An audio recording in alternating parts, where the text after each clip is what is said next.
Exceptional news footage actually shows George Bush Sr. visiting Monsanto's research facility 9 years before Roundup-ready soybeans were first sold. What I'd like to do today is show you some of the steps we go through when we're moving genes from one organism into another. And you'll actually be doing the very little manipulations we do in the laboratory, where we take DNA, cut it apart, mix different pieces together, and then rejoin them, splice them back together. This tube contains DNA that was made from a bacterium. DNA would look the same whether it was from a plant or what an are we animal. saying here? Oh, I see.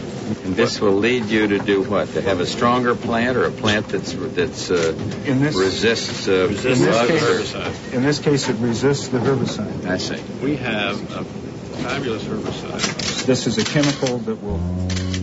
When George Bush Sr. toured the company's headquarters, he was Ronald Reagan's vice president, and deregulation was this Republican administration's watchword. The intention was to boost industry by eliminating what White House hardliners called bureaucratic hurdles, like health and environmental safety testing, which were Monsanto's key problems. We have before USDA right now a request to test this for the first time on a farm in Illinois this year. And Get hallucinating about it, we'll lose it out of here. yes, we will. And then the expense goes out and nothing happens because you can't do it.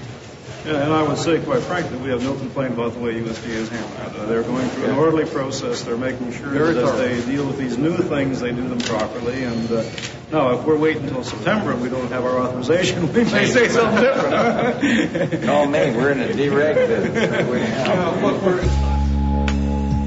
In 1988, when George Bush Sr. was elected President of the United States, Dan Quayle became the new Vice President.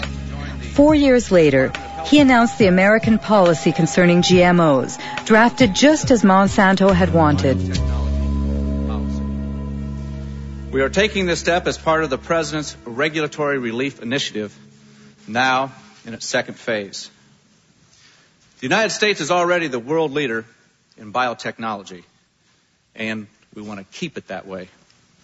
In 1991 alone, it was a $4 billion industry. It should reach at least $50 billion by the year 2000, as long as we resist the spread of unnecessary regulation.